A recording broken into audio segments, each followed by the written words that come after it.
We are Steve and Jill. Together, we've been buying and reselling land since the 90s. Our data-centric approach leaves our buyers asking, how can you sell it so cheap? Here on the Land Academy Show, We answer that and more. I'm Stephen Jack Butala. And I am Jill DeWit, and this is the Land Academy Show. This is episode number 2113.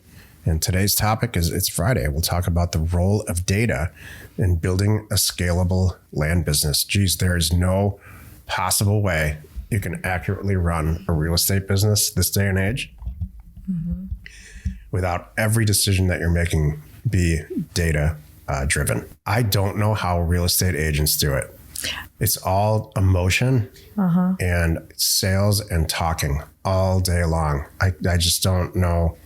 It's such an antiquated business model, and I don't get it. It is. You know, I spoke to someone the other day. They were asking all these philosophical, big picture questions about what we do, and I couldn't stop going to the data. I couldn't stop it. And it's funny because that's not how I started, of course. I learned it from this one. So, but it was all data, and I was kind of trying to get into his head a little bit, in his world, and try to go, all right, and talk about bigger picture and momentum and other factors and things that made sense to him. Because I'll just like the numbers tell you where to mail, that's it. You just do it. The numbers tell you when you're trolling what triggers to look for, and you just do it, kind of thing. And he was really having trouble with that. And at the end of the conversation, I found out it's because he's a licensed real estate agent. I think and now that you bring this up, that is probably why some of this wasn't making sense to him, because that's not where his head goes. Doesn't automatically go to that. So I'll get into the topics in great detail, but can you imagine as a human on this planet going to buy a car? Let's say it's a 2022 Toyota 4Runner. And going to look at what's for sale and saying, and the salesperson says, or even it's used, so maybe you're doing it just online, and you realize that somebody's asking $42,000, and you say, okay, I'll buy it without doing any data type research. Well, what do they go for now? You know, you should be having this conversation for yourself. What's a basic average price in my area for that car that I want? Oh, wait a second. It's $38,000. I can get a 2020 for $28,000. There's some break point in all that. So now you're making a data-driven decision because you've got a phone in your hand and a half hour to spare. If you don't make data-driven decisions like this automatically, or you're standing in the grocery aisle and there's 3 brands of ramen noodles that you can buy, and this one's cheaper, but this one's better. So you're looking on your phone saying, well, I guess everybody hates the cheap one. I'm going to spend a little bit more money and get the better one. And maybe next week I won't. Those are data-driven decisions in the simplest way. We all make them. If you are not making data-driven decisions, this is absolutely not the podcast for you and not the business for you. I love your buying a car thing, because I would like to take a moment on this. Jack buys a car before he's even seen it. All the research is done. He knows all about the mileage, the issues, how long they last, how many miles we can get on them, how fast they depreciate. He's buying the car for the value today and 10 years from now. Now, here is how I think the planet buys a car. I want to hear this. Is it any other way than that? I know. Is it? Wait, let me talk about the planet. Do. What a pretty red. But I don't want the gray interior. Can I get the camel interior? Oh, man. Like, do you care about the mileage? I want the camel interior with that red. Can I drive it away? Oh, wait. Can I get it now? Shoot. Now I've seen the black. Oh, wait a minute. Oh, my God. And there's a new color called chalk. Wait, are you serious? I don't even know what chalk is. We have a friend that said I just bought this new Porsche and it's chalk. I'm like, what the hell is chalk? That was really silly. I don't understand. I still gotta look it up. So anyway, Porsche chalk. Okay. And so that's how I think there's people like 600 drive colors around, of chalk. or social media. Everybody says I should have this car. So now all I care about is I should have this car. Is there any truth to this? I think there is. I really do. I should have this car because everybody says I should. It's environmentally friendly. Oh, geez. And it needs, now I just need the color palette that fits with my life. Look, I'm all for environmentally friendly, but Yes. those are emotional decisions. Those are non-data driven decisions. We make decisions on like things like vehicles, like, is it going to work in 20 degrees? Is it going to work at freezing, below freezing? Where might I be? Because not all cars do, by the way. Hint. That's a good example. That didn't even register with me. I like when you brought that up. I'm like, yeah, this is, I think, how other people walk around. You have to ask, I'm glad we're doing this, and we'll get to the question here in a second. You need to ask yourself, whoever you are, if you make decisions that are data driven or emotional. So there is no place in any of this for emotion at all. Not really. There's a lot of places where you can go. Here's a great example. You know what? Let's do the question and we'll get into it. Okay. This is a great topic. Okay. Each day on the show, we answer a question from our Land Academy member Discord forum and take a deep dive into land-related topics by popular request. Okay, Neil wrote, "Hi, everyone. Neil here from the Dallas suburbs. I joined Land Academy last week, excited to learn and implement the strategies. I have owned some rental properties in the past, and my wife did her first BRRR last year by renovate, blah, blah, We'll blah, talk blah, about blah, that in blah. a second. Did well, but I'm attracted to the Land Academy model because there's no fix-up or maintenance, and it's scalable." Yep. So working through the content, goal is to get my first mailer out in February too. Good. This is a good little group. I hope you're palling up with our other person yesterday. You guys are all like hold each other's feet to the fire. Here's the definition of BRRR and why it's silly. Silly is the nicest way I can describe it. You purchase a property that's distressed or poorly maintained. I'm all for acquisitions, by the way, and I'm all for buying real estate. But distressed and poorly maintained would never enter into a reason that I would buy a property. It would be price relative to the rest of the properties around it. So decision number one in BRRR, non-data driven. I'm buying it because it's distressed, not because it's grossly undervalued. The first R, rehab, renovate the property. You're not going to make any. You're spending money now, hoping that it will support some resale price, but we don't know because maybe we didn't even talk about price when we bought it. By the way, this BRRR model was created by Rocket Mortgage. They're a mortgage company. They make money on the last mortgage origination fees, not even on the triage. So loan number one, buy the property. Loan number two, rehab the property. The second R is rent. Rent the property out to generate income. Crazy, super easy in this market. So now you have a fully renovated property, and anybody who is an experienced landlord is going to tell you, don't spend any substantial money on renovating a property. Your tenants are going to destroy it. Rent the property out to generate income. Super easy in this market. Step four, refinance. This is loan number two on a property. Your second debt scenario. Refinance the property. I don't know why you would refinance now anyway. It's a terrible market. The interest rate's high. And then number five, repeat the process. Well, you know why the refinance Give me more is? loans, more loans, more loans, more loans, more loans. Yeah, we know what the refinance is because now that it's rented and fixed up, it's worth more. You can pull cash out. Yep. That's what people are doing. So, Neil, congratulations. You have taken a very complicated, difficult real estate scenario twice and made it work for you. Welcome to Land Academy because it's way easier here. Yeah. You're going to sleep better too. Our business model. We're going to remove some loans from your life. Our business model is as follows. Buy a piece of real estate, sell it for more. Two simple steps. If you can't sell it for more, don't buy it. I'm not picking on you. No, you're good. I don't like cute little business gimmicks. Yep. Today's topic, the role of data in building scalable land businesses. Yeah, that happened the other day too. I hate when people talk and with all these acronyms.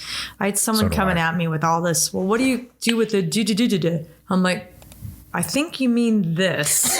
Like, I don't know, whatever all the terms are, I'm not doing. Can we just talk like normal people? And I think that, I know that comes across when I'm talking to sellers and I'm talking to buyers. I'm talking to them in normal language, not with a bunch of codes and things that they don't understand. Like, do you want a check or a bank wire? I understand that. Not things like form of payment. Like there's little things you could use. They don't want that. They may not understand it. So just knock it off. Anyway, had to get that out. Thank you. Yeah, I had a little rant in here too. So good. We had 2 rants in one episode, There Jill. we go. So the role of data in building a scalable business is everything just needs to make sense on paper. Jack is so good at this. He, like, even just buying a car, right? I use the car analogy today. By the time he does his research and says, I think we should buy X, again, he's thought about it. Today's value, 5 years from now value, and 10 years from now value, or 100,000 miles. Do they hold their value? And that's a good thing. You taught me that. I never used to look at this. And very early on, even before we were a couple and I was looking at a new car, you said, well, why don't you go on eBay back then? Now, it's probably still eBay, or now we have... This is before Auto Trader and some of the other ones, but it was eBay and Craigslist back then. Find that car with 100,000 more miles than what you're buying on it, see what it's worth. I'm like, ooh, and that's going to tell you, A, does it survive that many miles? I'm like, well, that's smart. And then B, how fast, what did it depreciate to? Is it down to $1? Now you might want to make a different decision. Or is it, hanging in there about 10, 20,000? Then maybe spending 50, 60 is not nuts. I'm like, oh, you're right. That was so good. So now I've learned that's how he does in personal things. So now think about company, think about your land company. Every company that we have several, we have offers to owners, and we have parcel fact, and there's other things behind the scenes that we run. Think about, put on paper, what's it going to cost getting started? What can you generate? Talk about your annual goals and all the things. And what's it going to take to hit those goals? Before you do one thing, even before your mailer goes out, you should be thinking about your year end, because the mail you're sending right now today is priced and in an area that's going to yield the profits that you want to hit your year end goals. Should I repeat that? Yeah. Okay. So the mailer that you're sending today and what you're looking at buying today has so far and well thought out that you're going to hit the financial goals per deal that are going to lead you to your financial goals this quarter and your financial goals this year. I used it earlier this week, $250,000. And I want to do 2 deals a month. Well, back the $250,000 is a little over $60,000 a quarter. So it's a little over $20,000 a month. So if I'm doing 2 deals a month, I need to make $10K per deal. Now I know what I'm mailing for. It's a huge turn on for me. Thank you. I have to send out offers, buy for $10,000, sell for $30,000. So I've got some wiggle room in there, right? So I know I screw it up, I'm still going to make 10 grand. I'm going to hit my goals. And I'm going to argue too, because this is how we operate.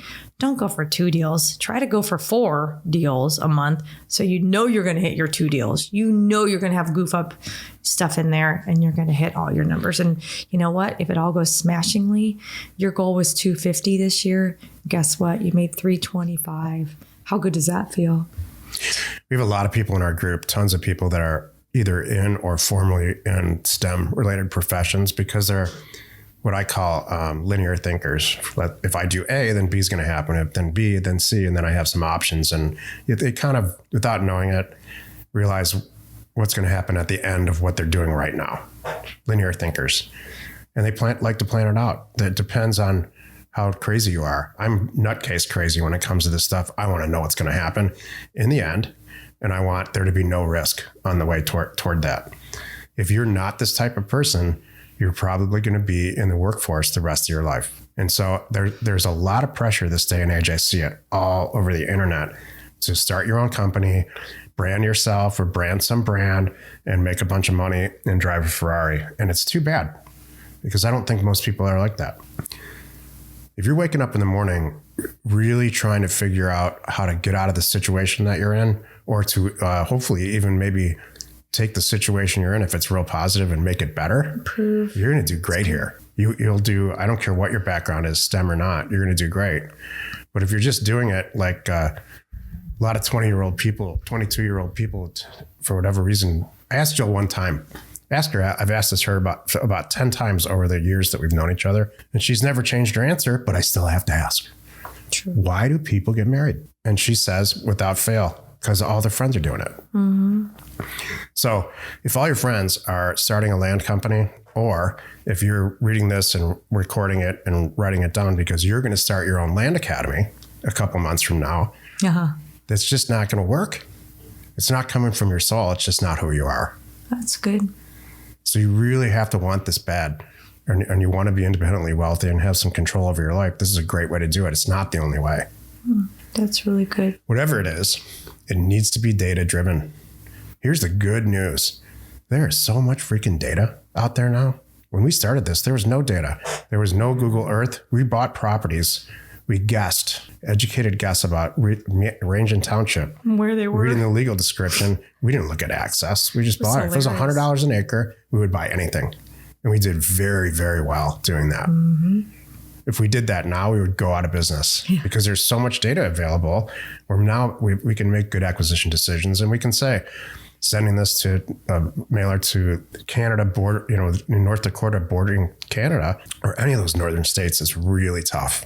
Mm-hmm. And we know that because we see that no one's selling property there. Mm-hmm. We should do a talk about changes. A day in the life of owning a land business in 2005. That would be fun and funny. Oh my gosh. How different it is. You know what's not changed? What Jill does. That's true. She gets on the phone. I make sure her phone rings. She gets on the phone with the seller. It's the same scenario. It's true. Thank you. So please allow data to be part of your life or reject it one way or the other. Let data in. Just embrace it. Breathe in the data. We should start a company called Data Spa. Data Spa. Yep. Come on in. Here's your lock. What are you talking about today? Here's your robe. My data flow. That's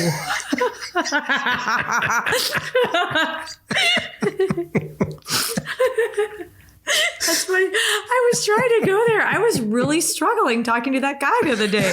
I'm like, I gotta pivot here. Why? What happened? He was so touchy-feely, and I'm like, this is the numbers, man. I don't know what to say. Just do what the math says.